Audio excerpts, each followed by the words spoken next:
So as we talked about, you've got bigger jokes, bigger chunks, but we mentioned Stephen Wright and shorter joke guys. There's a couple of us in here.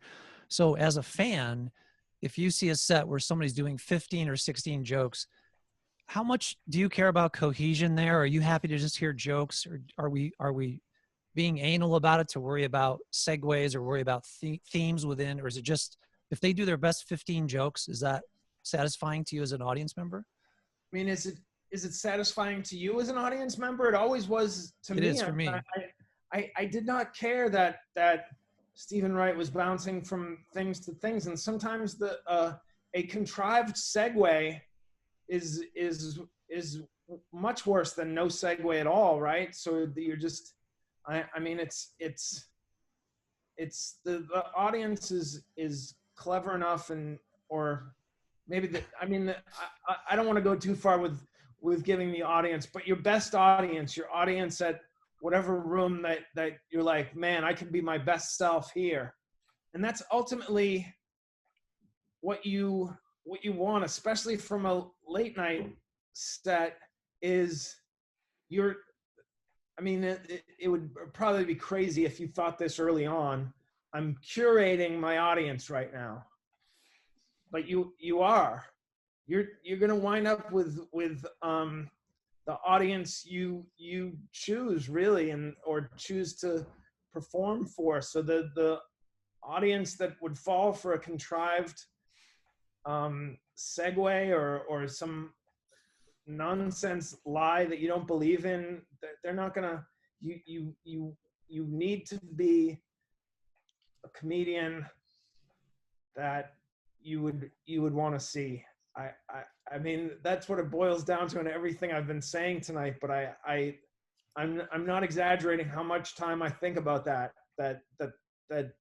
in making my choices, and even when I just have a premise, I think to myself, would I want to see somebody talk about this for a few minutes? Does this interest me? Also, am I interested in it enough that I want to do some research and ruminate on it for hours at a time and keep clawing at it? And so, I mean, it just a bigger thing about comedy is if you decide to work on a premise and you put all your energy into it, you want it to be a premise that's going to stand out from the other premises, because it's a lot of work, and it's a lot of time, and it could be I mean, I'll laugh at a McDonald's joke, but when I'm trying to convince somebody that so and so should be on a show, I'm not going to tell them the kids' take on McDonald's. Or, I mean, unless it's so out there, but then it's more a comment on their persona. So, and your persona is something that I don't. I always think like the persona comes from the material, but because usually your writing is ahead of your stage presence and your persona. I mean, so it's sort of, eventually you figure out how to write for your voice. But I think with your comedy and your ideas of I mean, the other thing is that it's, if you have a lot of segues that work, then use them. But if you don't work with segues, sometimes no segues is funny, and sometimes a silly contrived like, I know Andy Kindler had this joke on his latest albums where he said he makes fun of not being good at segues, and then he says, my ideal segue would be, speaking of humorous things. Right? So that's like a joke within the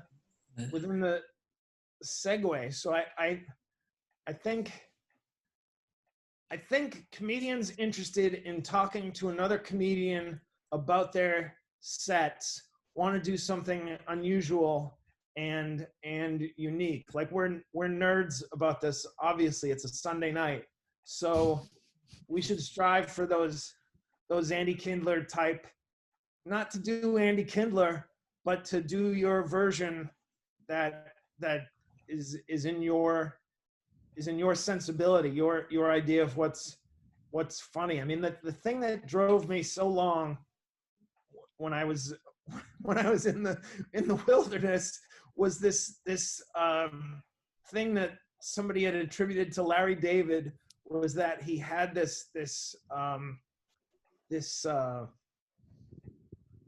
unwielding belief in what was funny, and you couldn't talk him out of it.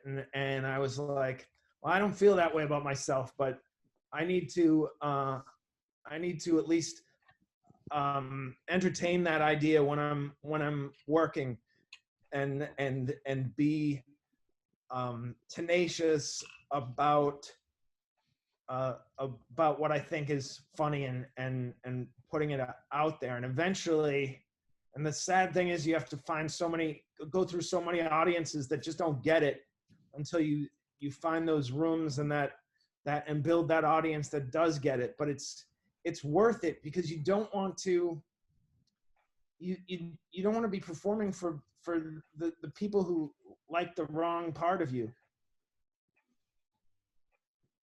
or the wrong part of your act.